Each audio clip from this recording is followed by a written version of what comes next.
Bom dia! Hoje é sexta-feira, 28 de julho e começa agora mais uma edição do Bom Dia Baixada. Eu sou Natalina Nini e vamos juntos até às 9 horas da manhã. Hoje vamos debater temas importantes relacionados ao porto e ao setor portuário. Para a agenda do Porto de hoje, eu recebo o consultor portuário e apresentador do programa Porto e Negócios, aqui da Santa Cecília TV, Maxwell Rodrigues. Maxwell, seja muito bem-vindo novamente à nossa bancada.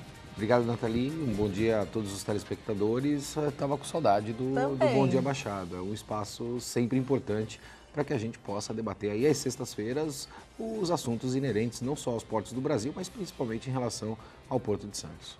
E também o consultor portuário, Marcos Vedramini. Marcos, seja muito bem-vindo novamente ao nosso programa. Bom dia, Nathalie. Bom dia a todos os ouvintes. E os trabalhos de dragagem do canal do Porto de Santos estão interrompidos. A medida é fruto de uma ação judicial movida pela Boskalis do Brasil contra a autoridade portuária. A empresa alega que a continuidade dos serviços de dragagem de manutenção no canal de navegação e no acesso aos berços de atracação interfere na obra para a qual foi contratada.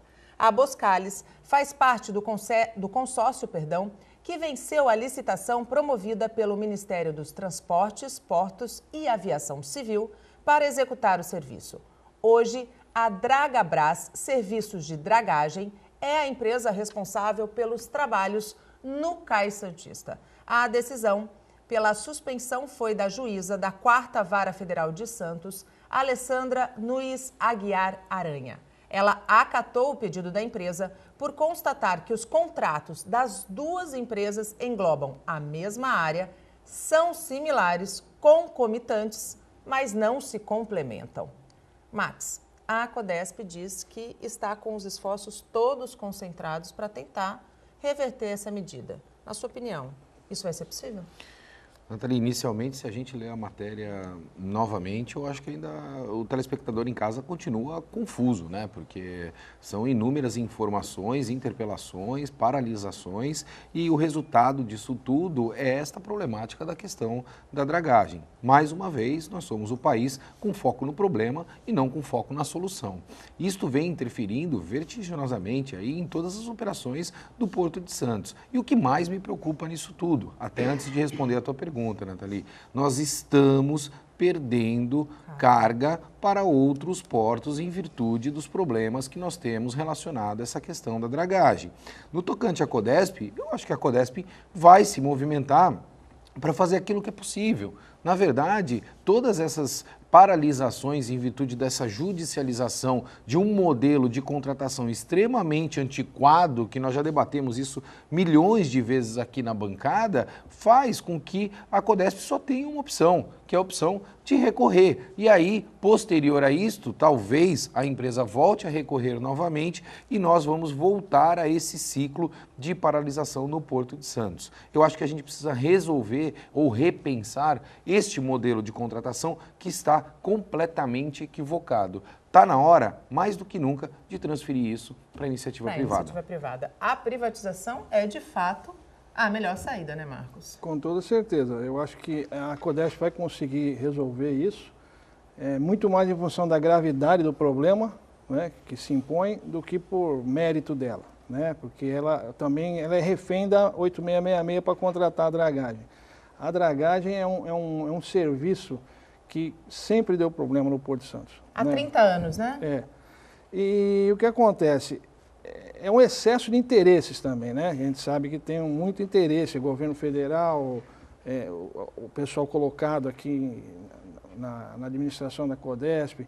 Então, cada um quer fazer a coisa de um jeito e aí acaba, quando junta com a burocracia, de ter que usar a Lei 8666, acaba dando esse problema. E a Codesp é refém desse formato de contratação. Márcio, quando a gente já vem discutindo a questão da dragagem há umas 3 semanas, quando o navio ficou preso, aí houve a redução do calado de 13,2 para 12,3, depois os esforços aumentaram para 12,6 e ainda continua um calado insuficiente em virtude dos grandes navios que a gente já recebeu aqui no Porto de Santos. Quando a gente imagina que a dragagem está suspensa no canal e nos berços, a gente pode dizer que em quanto tempo o Porto vai parar?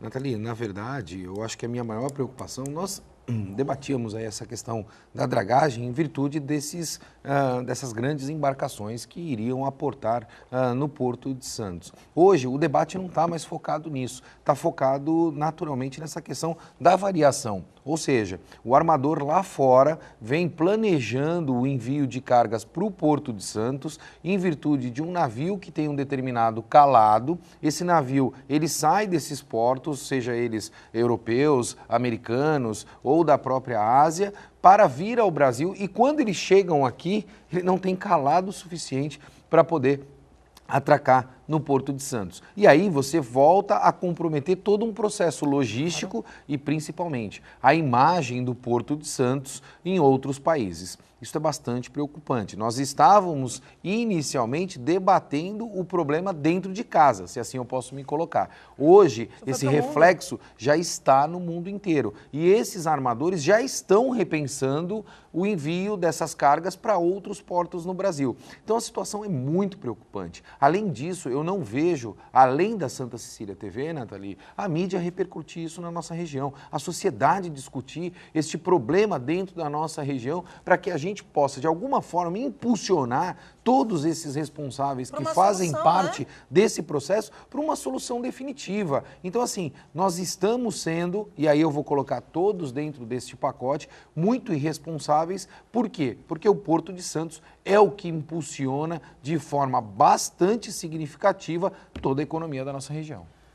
Quando a gente fala dessa questão de trazer à mesa e levar principalmente para a sociedade, para a comunidade daqui da Baixada, a importância que o Porto tem, dentro desse pacote eu também gostaria de perguntar, além da mídia, que não leva como deveria, né? Porque uma coisa é você dizer que a dragagem está suspensa, outra coisa é você falar dos reflexos disso para a vida do cidadão comum que está em casa, né? O governo também, ele não tem dimensão da importância desse serviço para o nosso país, e aí eu vou além da região de Santos, da região da Baixada Santista, porque o problema já dura 30 anos. Nathalie, eu não sei se é uma questão de visão do problema, honestamente falando, ou de compromisso com o problema, né?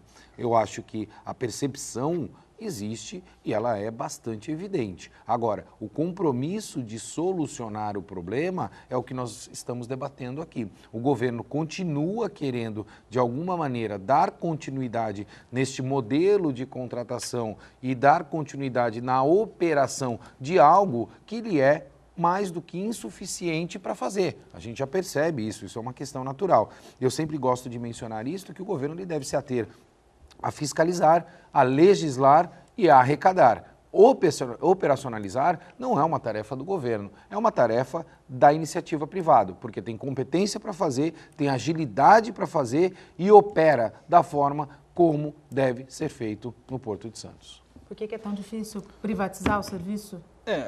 Como eu falei, os interesses, por exemplo, só para responder a sua pergunta, cada 1 metro que você perde de dragagem, você tira 8.000 toneladas do navio. Pois é. Né? Ou seja, são aí alguns contêineres, 8.000 toneladas de grãos. O problema é que a Codesp, ela arrecada, ela cobra tabela 1 dos clientes, ela cobra a dragagem como se fosse fazer. E não faz. E não faz. E não ou entrega. Seja, entrega parcialmente. Sim. A hora que você passar, ou tentar passar esse serviço para a iniciativa privada, que é a melhor solução, não há a menor dúvida, a Codesp vai fazer tudo para impedir. Por quê? Com esse dinheiro que ela não usa na dragagem, ela usa para outras coisas. Esse é um grande erro da verba não ser carimbada. A verba tem de ser Pagar carimbada salário, ao fim que ela se destina. A gente fala isso em relação a fundos de garantia. Por exemplo, eu vou mencionar aqui a questão do IPI. O IPI hoje é um imposto que não tem uma destinação direta, né? Existe aí um impacto vertiginoso nessas questões de importação pelo alto custo desses impostos e aí você não tem uma destinação direta. Esta questão da tabela 1, que é o tarifário que a Codesp cobra para poder destinar a dragagem, não é o que acontece nos dias correntes que nós temos. E aí compromete todo esse serviço da dragagem porque essa verba não fica empenhada e carimbada ao fim que ela se destina. E pior, a batimetria, o controle da dragagem ele não é difundido. Os usuários são os maiores interessados. Sim. Então, eles são pegos, como o Maxwell falou, do dia para a noite ele tem um navio vindo para cá. Que não vai poder entrar. Do dia para a noite você perde 30, 40, 50 centímetros de calado. Ou seja, um navio que estava programado para entrar e fazer um determinado serviço, uma determinada consignação, a Codesp omitiu a dragagem, a batimetria dos usuários, ou seja, isso aí devia ser divulgado diariamente. Existia uma intenção da Associação Comercial de Santos de solicitar a batimetria mensal. Seria o ideal ou ainda não? Deveria ser diário? Não digo diário, mas talvez semanal, quinzenal. A frequência eu creio que tem que ser menor. Mas, principalmente, partilhar com os usuários, porque eles são pegos de surpresa. Você vê o caso da BTP. Ela foi pega de surpresa. Né? E ela é uma grande interessada, sim, uma grande sim. movimentadora. Então, eu acho que falta transparência também, não apenas no uso da verba, da tabela 1, como na informação. como na divulgação da informação. E é impressionante, né? Você atrai grandes investidores internacionais para construir um terminal da envergadura da Brasil Terminais, como foi mencionado agora inicialmente. E não entrega E aí condição. você, após atrair este investidor, você não dá a condição de operacionalização para isso. E aí, mais uma vez, eu acho que a gente passa aquele atestado de incompetência que a gente tem acho que o prazer de passar no nosso país, Nathalie. Sentir vergonha alheia. Sentir vergonha alheia, porque a gente está brincando com quem acreditou no país e investiu no país. Quer dizer, a gente está dando as costas para o investidor, é isso? E, na verdade, a gente sempre fala aí no fomento de empregos. Eu tive recentemente na Brasil Terminais, nós estamos falando aí de aproximadamente 1.000 empregos diretos e algo em torno de 3.000 empregos indiretos que orbitam um terminal como esse. E aí a gente percebe, mais uma vez, a falta de responsabilidade e comprometimento com esse setor.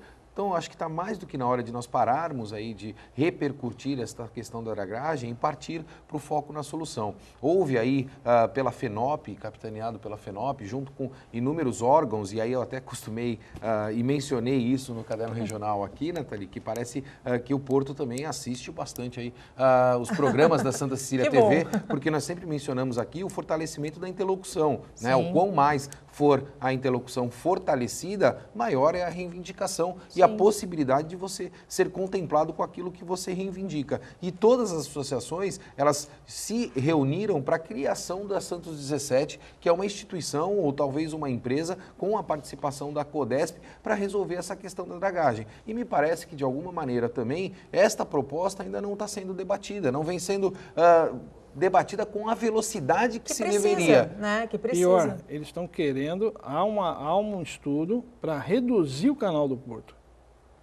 Aí não aumentar. A gente vai... Para reduzir, o Ministério Público solicitou de 220 para 170 metros, se eu não me engano, ou 150, o número me fugiu agora. Ou seja, os navios vão diminuir. Eles querem diminuir o tamanho do navio. Que é um contrassenso total, né? Totalmente. Você abre a possibilidade de novos terminais no Porto, há 10 anos atrás, né, para que esses terminais potencializem a questão da concorrência e aí, posterior a isso, você diz para este terminal que você vai diminuir a dimensão do porto. Olha, a partir de agora você não é bem-vindo aqui na nossa casa. É uma incoerência absurda. absurda. É a falta de credibilidade de quem dirige isso, né? Ou seja porque não faz uma interlocução apropriada com os órgãos públicos, com o Ministério Público, com tudo isso, porque a ideia é diminuir o canal no trecho 1, né, que é aquele da entrada da Barra até a balsa ali, por causa dos problemas da maré na ponta da praia. Ora, você pode fazer obras que mitiguem esse problema, mas evitando-se fazer a obra com preguiça ou por falta de vontade política, eles preferem discutir a redução do canal, ou seja, vão tirar o sofá da sala, né? É um absurdo isso, né? É um total contrassenso quando a gente para pensar o que isso pode representar para a Baixada Santista. Se a gente pensar que os navios vão parar de chegar, os empregos vão deixar de ser gerados, os tributos vão deixar de ser recolhidos. Santos corre o risco de virar uma cidade fantasma. O que acontece com isso é que você vai ter mais navios vai ter um trânsito maior, Um custo maior. Custo maior. Um navio que poderia levar 8 mil teus vai ter que dividir, vão ter que fazer dois navios, por exemplo. Vão ter mais escalas, mais tráfego no porto, então as janelas de atracação diminuem.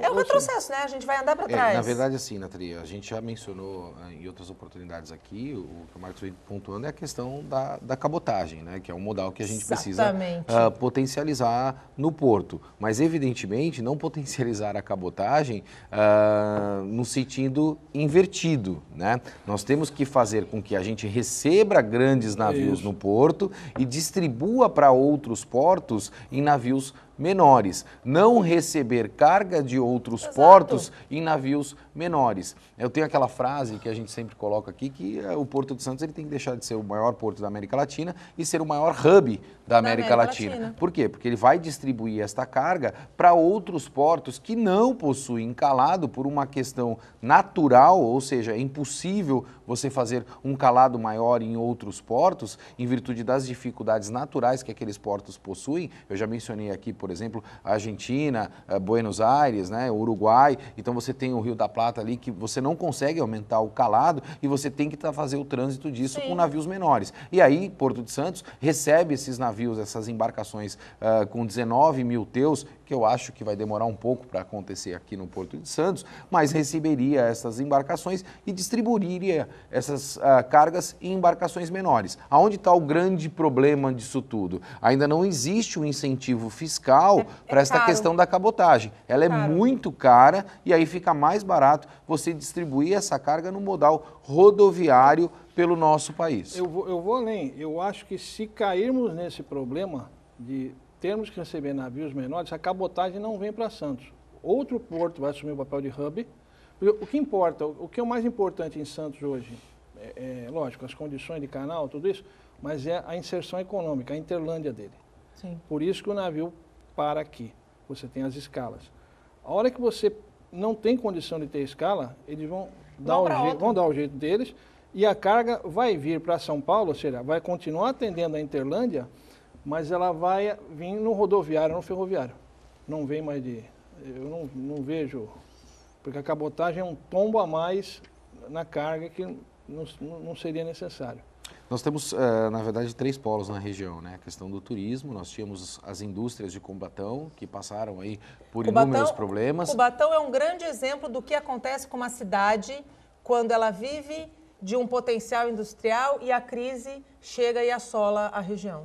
E a questão do turismo. O turismo a gente não consegue difundir na nossa região em virtude das dificuldades que nós já conhecemos. Exatamente. O polo industrial de Cubatão, a gente já sabe qual é o resultado de tudo que ocorreu. E agora, mais uma vez, me parece que de alguma maneira também estão deixando de potencializar o Porto de Santos. E aí a nossa Baixada Santista vai sofrer os reflexos disso tudo. É muito triste, Nathalie, porque a gente está falando aí de uma próxima geração. E o legado que a nossa geração vai deixar em relação à gestão desta maior joia que nós temos na região, me parece, nesse momento, que não é um dos melhores.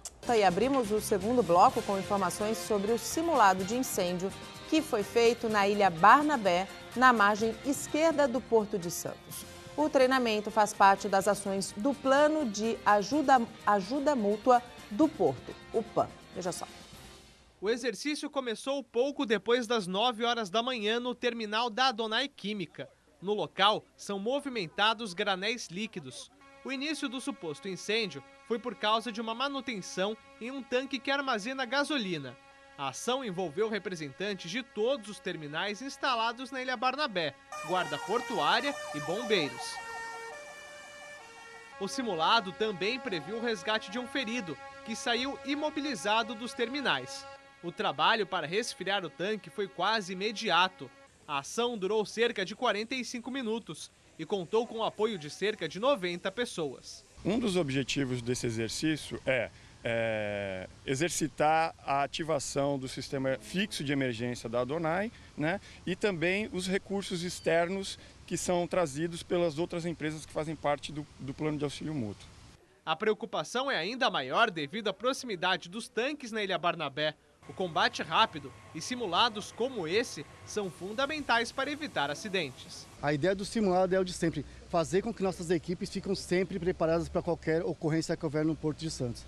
Essa é uma constante, já faz parte do calendário do Porto de Santos. Nós fazemos simulados bimestrais, justamente para, se caso houver alguma ocorrência, nós já estamos preparados para atender qualquer tipo de ocorrência. Esse é o segundo simulado de incêndio do ano na Ilha Barnabé. O primeiro ocorreu em março, no terminal da empresa Granel Química.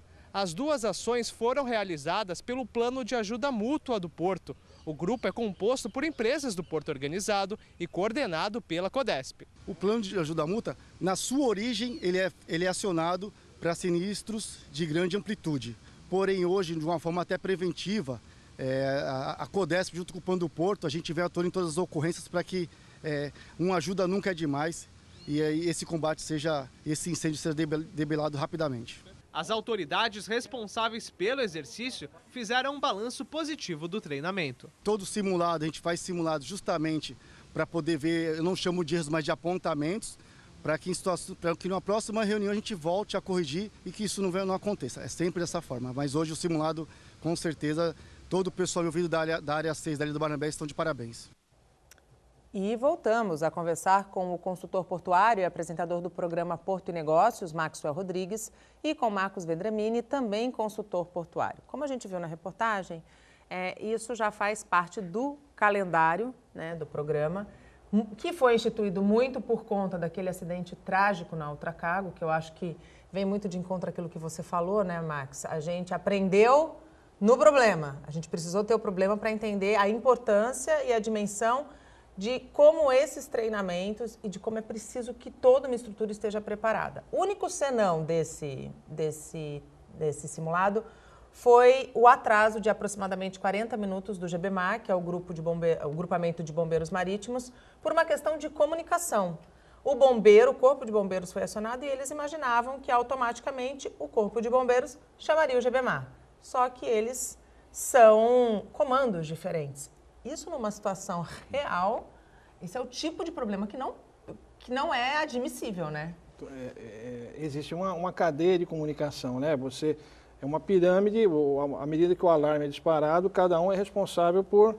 Então, algo não estava previsto nessa cadeia. Mas o incêndio na Ilha Barnabé, eu diria que ele é mais tranquilo de você combater. Já vi, presenciei até, dois outros sinistros, né, inclusive um com vítima fatal. E porque, apesar de estar de frente para a cidade, é um local mais segregado. Eu acho que a Alemoa ainda é que preocupa. O maior problema. Porque a Alemoa você não tem uma via de escape rápido, né, aquela quantidade enorme de caminhões, né? E se você precisar que as pessoas evacuem a Alemoa, você tem passagens pelos trilhos, hoje você tem passagem de pedestres pelo trilho da ferrovia. Poderia ser proposto ali de serem feitos portões. Sim. Que a chave são 2 ou 3 portões que dá para você fazer, para os carros escoarem por ali, na direção da Via Anchieta. Porque isso senão, não existe? Não. A única saída é o viaduto, ou lá para o lado da Vila dos Pescadores. E num momento de urgência, isso pode acabar virando uma outra tragédia, né? Nathalie, essa é uma resposta que, de alguma maneira, as instituições vêm dando em virtude do que aconteceu naquele incidente da Ultracargo, o incidente da Local Frio, entre outros incidentes. Isso é um simulado com foco em ações que, eventualmente, são corretivas, né? Então você tem um fato ali específico, seja ele um incêndio ou qualquer tipo de incidente, e aí você vai combater aquilo. Ele tem aí, de alguma maneira, uma ação preditiva muito tímida. Nós temos que ter a potencialização da condição preditiva, não o combate corretivo. E aí nós temos que aumentar as questões de fiscalização no porto, nós temos que aumentar as integrações necessárias entre os sistemas que são importantes para que você possa gerir evento e, a partir da gestão de evento, você tenha a capacidade de investigação. Esses são os fatores fundamentais para que você possa ter ações preventivas. Além disso, você também vai fazer, evidentemente, a capacitação para uma ação corretiva, mas você precisa cuidar do todo.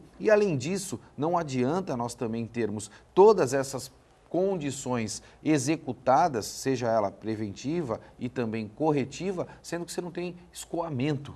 Nós voltamos ao problema da entrada da cidade. Falando aqui e até utilizando das palavras do Marcos em relação à problemática da Lemoa, nós voltamos ainda com o problema da entrada da cidade, ou seja, a gente só tem uma entrada e a gente só tem uma saída. Foi muito complexo o incidente que aconteceu na Ultracargo em virtude da logística ali, até para o próprio atendimento. E isso a gente não percebe, de alguma maneira, essas instituições ou estes órgãos vindo com uma reivindicação de solução para isso. Você tem a interferência do município, do estado e da federação, e aí esses órgãos também, de alguma maneira, não se conversam para que se resolva também um problema que é extremamente importante. Então percebam, mais uma vez, a gente está discutindo o mais do mesmo. A gente não consegue abrir as possibilidades para que você possa, por exemplo, atrair inúmeros outros mercados a fazer investimentos em infraestrutura no Brasil. Sim. Você tem aí, e eu costumo dizer isso, que o dinheiro não some, o dinheiro não desaparece. Apesar das crises econômicas, os investidores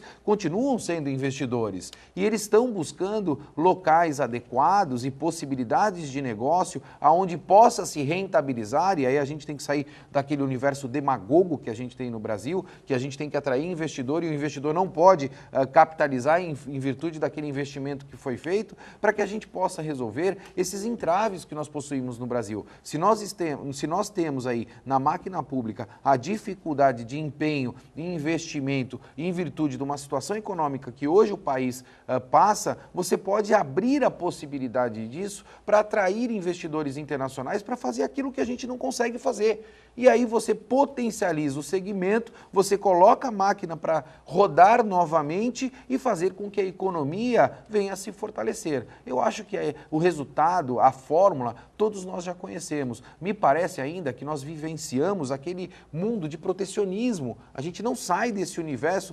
protecionista e que nós já percebemos que não só a globalização, mas a velocidade de informação que nós temos hoje mundialmente faz com que esse modelo protecionista só prejudique a sociedade de um modo geral. Ninguém faz benemerência, né, gente? Vamos combinar aqui. E a cada problema que surge, a credibilidade dos gestores públicos no país vai ficando degradada. Isso reflete na identidade do país, né? Eu converso com investidores e, por exemplo, eles falam, eu não quero ter que negociar com o pessoal, com o político, com esses gestores. Eu quero alguém que coloque um negócio de pé para mim, me dê com a licença, eu venho e opero. É isso que eu quero, não quer tratar. Porque ele sabe no que ele vai se meter. Essa era a pergunta que eu ia fazer para vocês. Vocês são consultores portuários. Os clientes que vocês atendem, hoje, veem o país e o Porto de Santos de que maneira?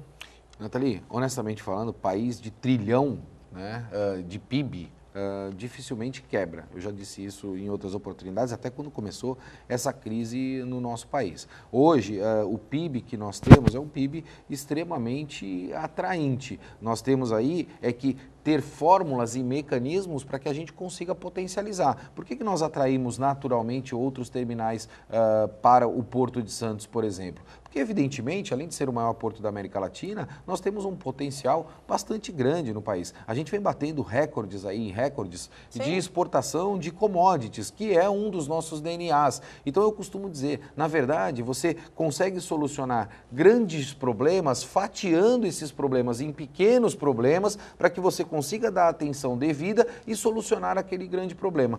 O problema do Brasil, na verdade, é que o grande problema a gente quer solucionar de uma vez só, com uma máquina extremamente engessada, com um sistema político totalmente ineficiente, e aí a gente não consegue resolver os problemas. O que eu quero dizer com isso? Resumindo, a questão do commodities, nós temos que potencializar, nós temos que dar cada vez mais capacidade para o commodities, ou seja, soja, açúcar, entre outros commodities que nós temos no Porto de Santos. Fortalecer isso, fazer os investimentos que são necessários no modal ferroviário, para que nós possamos potencializar cada vez esse commodity. E a partir daí, buscar as questões de desenvolvimento industrial. porque nós temos o protecionismo dizendo que nós precisamos proteger o mercado nacional em virtude da indústria, mas a indústria também, de certa forma, não consegue sobreviver. Então, potencializa-se essa questão dos commodities, faça os investimentos que são necessários nas questões das indústrias e aí a gente começa a achar o caminho adequado para o nosso país e saber se nós seremos, por exemplo, como nós sabemos, os alemães, são aí um dos maiores fabricantes de automóveis do mundo. Então, é o DNA alemão. Nós estamos aí com um DNA tecnológico, qual o DNA de desenvolvimento? E se nós perguntarmos o que o Brasil tem de bom e é enxergado internacionalmente, respondendo a tua pergunta, é um país que alimenta o mundo em virtude das suas commodities. Eu acho que você ainda tem o problema do engessado, todo esse problema, e tem o vício dos nossos gestores, né? Esse aculturamento, né? É um negócio muito que não é a minha geração, nem a de vocês, que vai ver isso acabar. É um longo caminho a percorrer, mas eu vejo na situação atual dos investidores hoje, eles querem, lógico, tem uma população enorme. Eu acho que eu sempre falei, o grande atrativo do Brasil é o mercado consumidor. Mas, por outro lado, há uma resistência muito grande do pessoal, e eu conheço muitos que estão aí, de commodities, todo o pessoal ADM, Cargill, Olan, agora COFCO, todos eles estão no Brasil, né? Mas eles pegam a coisa montada. Eles compram o pacote. Eles compram já o terminal de um terceiro. Para você começar do 0, hoje, ele não quer se meter nesse tipo de problema. A Codesp foi autuada pela Companhia Ambiental do Estado de São Paulo, a CETESB, depois de uma vistoria constatar que os gases tóxicos que estão em instalações do Valongo em Santos não estão armazenados de forma correta. A multa estipulada é de R$50 mil por dia. É a segunda vez que a CETESB é autuada, que a Codesp é autuada, perdão. A CETESB ainda solicitou que a Codesp envie em 5 dias relatório discriminando todas as medidas que estão sendo adotadas e também qual o plano caso haja vazamento dos materiais. Os produtos tóxicos foram descobertos em um armazém por técnicos da área de meio ambiente da Codesp há cerca de 2 anos. A estimativa é que os cilindros estejam no espaço há 20 anos. Mesmo aparentando bom estado, pelo tempo que permaneceram esquecidos, eles perderam a garantia de controle de suas válvulas. De acordo com a CETESB, 7 cilindros contêm gases explosivos e 108 gases inflamáveis. Entre as cargas está a fosfina, que é altamente tóxica e usada para erradicar pragas. Por que é tão difícil encontrar uma solução para a destinação dessa carga? É o engessamento da máquina, né? A partir do momento que você vai fazer uma destinação, você tem que seguir uma série de regulamentações. Aí quando você faz toda a questão operacional, você tem a judicialização e aí você tem a interferência de outros órgãos e a carga vai ficando como ficou ao longo desses anos todos. Mais uma vez, Nathalie, foco na solução, não foco no problema. O problema está lá, vai perdurar, essa carga foi descoberta há 2 anos atrás, 2 anos, eu quero crer que são mais de 700 dias, e nós não conseguimos fazer absolutamente nada em 700 dias com essa carga. E aí, isso vai perdurar mais algum tempo. E como o Marcos mencionou, passa uma gestão, passa outra gestão, e aí a gente volta naquela questão da passagem do bastão. Então pega o problema, passa para o próximo, que passa para o próximo, e a gente não chega numa solução definitiva. Até de repente ter um vazamento, né? E aí eles verem a necessidade evidente de resolver a situação. A questão que é interessante, até irônica, eles estão aí há 20 anos. Eles não estão aí há uma semana, eles estão lá há 20 anos. E ninguém fez nada. Onde estava a CETESB há 20 anos? Onde estava o pessoal do meio ambiente da Codesp nesses 20 anos? O que eles ficaram fazendo com a carga lá? Tudo bem, foi descoberto há 2 anos. Desses 2 anos para cá, o que eles fizeram? Monitoramento 24 horas. Não, porque se está errado hoje, que absurdo. Se está errado hoje e a CETESB impõe multa à Codesp, por que não estava errado há 2 anos, quando eles já estavam há 18 anos lá? Quer dizer, isso para mim é carnaval. Estão fazendo um carnaval, um charivari aí para aparecer. Porque eu já trabalhei com fosfina. Esses produtos, me parecem, não sei se todos, mas a fosfina, por exemplo, ela é usada para fazer fumigação de carga, naquelas pilhas de grãos, mas hoje eles usam pastilha, pode usar também gás. Depois você cobre com plástico, deixa um tempo ali, e todo aquele caruncho, aqueles bichos que poderiam comer a carga ou contaminar a carga durante o processo do trajeto até o cliente, eles morrem. Agora, em geral, esses gases, eles contêm um agente alerta, né? Por exemplo, tem a cloropicrina, que eu lembro que é um negócio que faz, é um produto que é 1% no gás e faz você chorar. Tem o próprio GLP, por exemplo, que é um gás inflamável, ele não tem aquele cheiro. O GLP é inodoro. Aquele cheiro é um agente, é um odorizador, né?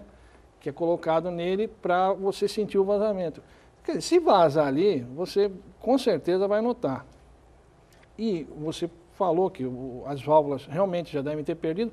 Agora, está há 20 anos, quer dizer, ninguém fez nada em 20 anos. A CETESB não fez nada em 2 anos. Agora ela está querendo um negócio para amanhã. Nathalie, eu fico muito preocupado nesse modelo que nós temos no nosso país, que toda vez que a gente tem um problema, me parece que aparece um problema maior, né? Talvez a melhor maneira de se resolver um problema no nosso país é arrumando um problema maior do que o problema que você já tem. E aí você acaba não dando a atenção devida. Nós discutimos a questão da dragagem e mais recentemente me aparecem estes problemas que a gente vem debatendo agora. E aí, talvez de alguma maneira, me parece que você tenta oprimir outras notícias que acabam saindo na mídia. A gente precisa separar isso. Eu acho que tem que ter um departamento responsável ali dentro da Codesp para tratar dessa questão. Nós percebemos que sempre ocorrem aí licitações emergenciais e urgentes, e eu acho que esse é um caso de se pensar na urgência devida a este processo. Falta aí alguém dentro da Codesp que seja competente a esse departamento pegar efetivamente esse problema na mão para que ele possa ser, de uma vez por todas, resolvido. O Bom Dia Baixada vai para um rápido intervalo. No próximo bloco, a gente segue a discussão de assuntos que movimentam e que movimentaram o setor portuário durante esta semana. Não saia daí. Agenda do Porto. Oferecimento Grupo Iaman, Segurança Patrimonial e Brasil Porto Logística. E chegamos ao último bloco do programa. Nesta sexta-feira, recebemos o consultor portuário e apresentador do programa Porto e Negócios, Maxwell Rodrigues, e Marcos Vendramini, também consultor portuário. A Codesp disponibilizou uma área entre as avenidas Almirante Tamandaré e Siqueira Campos, em Santos, para ser usada pelos caminhoneiros autônomos como estacionamento rotativo. O novo espaço é parte do antigo terminal da transportadora Mesquita. A ideia é que os caminhoneiros deixem o terreno ocupado pela antiga empresa de transportes Lloyd Brat, na Avenida Mário Covas. Antes de eu repercutir com os nossos entrevistados, eu queria pedir para minha produção exibir, colocar no ponto um vídeo que mostra como é o estacionamento de caminhões em Roterdã. Aí a gente volta e comenta esse assunto. Veja só.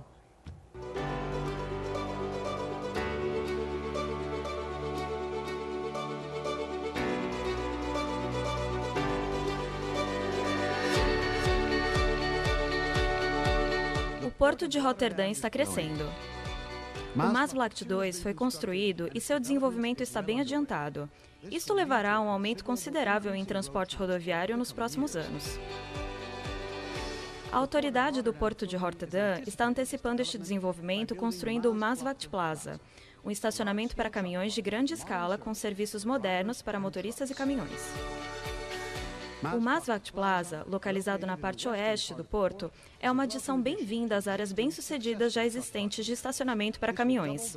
Isto fará com que o número de espaços para estacionamento seguro dobre de uma só vez. O Maasvlakte Plaza se encaixa bem nas políticas de autoridade portuária para aumentar a segurança para caminhões estacionados e reduzir o congestionamento. O prédio, localizado no centro da área, acomoda uma variedade de serviços, incluindo instalações sanitárias e refeitórios. Espaço para escritórios também está disponível e lotes estão sendo atribuídos a empresas relacionadas a caminhões. O Maasvlakte Plaza é mais que um estacionamento moderno e área de descanso. É também uma proteção em caso de más condições de clima ou acidentes rodoviários. A área oferece espaço para todos os tipos de caminhão. O Maasvlakte Plaza também será preparado para o futuro. Um desenvolvimento antecipado é o uso de gás natural como combustível para caminhões. E a longo prazo, a localização central permitirá a coordenação de inspeções e alfândega, bem como tarefas administrativas, incluindo verificação de destino, utilizando scanners rodoviários. Isso irá melhorar a eficiência e a cadeia logística ainda mais. A reformulação e a expansão do Vale de Pássaros no Maasvlakte Plaza estão sendo desenvolvidas em cooperação com diversas organizações ambientais. Uma ampla área de natureza interconectada está sendo criada, projetada para criar um ambiente ideal para a diversidade substancial de espécies de pássaros. O Maasvlakte Plaza será inaugurado dia 1º de maio de 2017 e contribuirá com a eficiência e a segurança dos motoristas de caminhão e suas cargas. Maasvlakte Plaza, moderno, seguro e completo. Faça acontecer.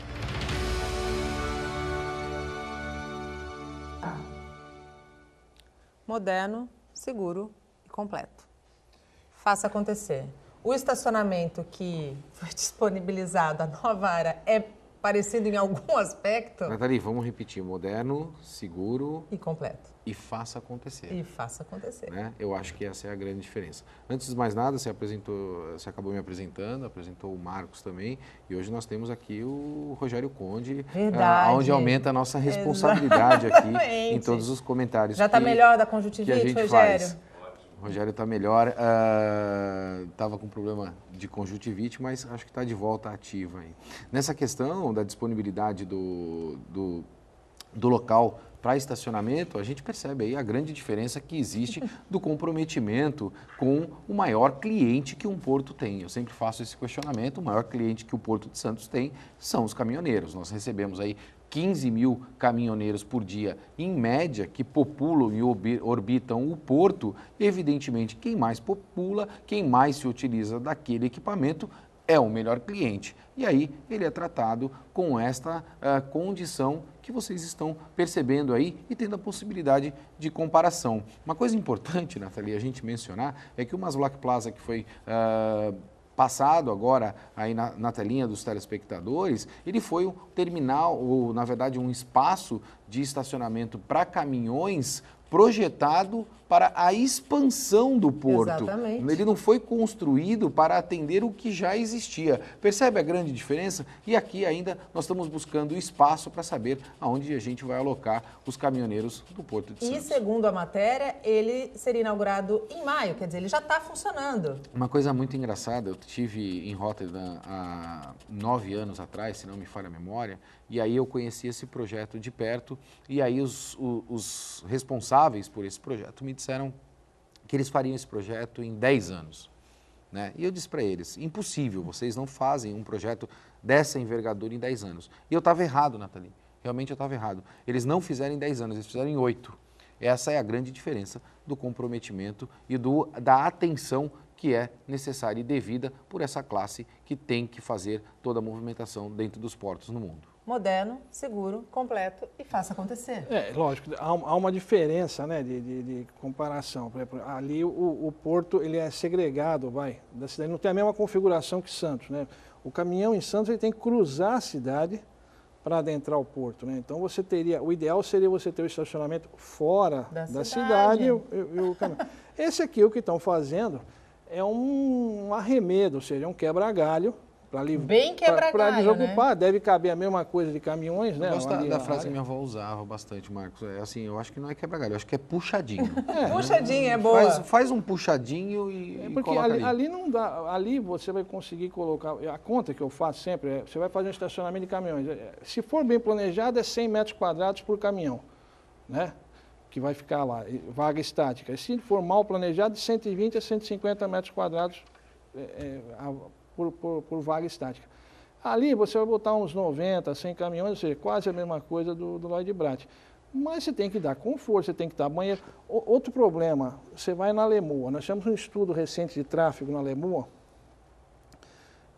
A Lemoa é uma terra de ninguém, em termos de trânsito. É caminhão parado em fila dupla, é trailer de lanche, puxadinho de lanche no meio da rua.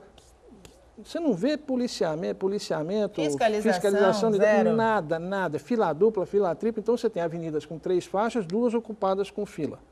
Eu não sei a quem interessa aquele caos, mas o caminhoneiro lá também não tem um estacionamento. Não tem segurança, não tem retaguarda nenhuma. Onde ele se estabelece, o caminhoneiro? Ele vê um lugar que ele pode comer e tem um banheiro perto, é onde ele vai parar. Se você der essa condição, você atrai. Marcos, o Masvalac Plaza, ele trata exatamente disso, né? Ele trata de 2 questões. Nós estamos falando de 2 situações distintas. Uma questão é a questão do estacionamento em si, ou seja, pessoas que residem, por exemplo, próximo ao porto e possuem caminhão, são caminhões autônomos. Isso é uma condição, você precisa estacionar esses veículos também em determinado momento que você não está trabalhando. E aí você precisa de um shuttle, um transporte para levar esse pessoal para casa ou de volta para a cidade. E o segundo ponto é o atendimento ao porto, ou seja, caminhões que vêm de fora do estado ou dentro do estado vão estar sendo recepcionados por esse grande estacionamento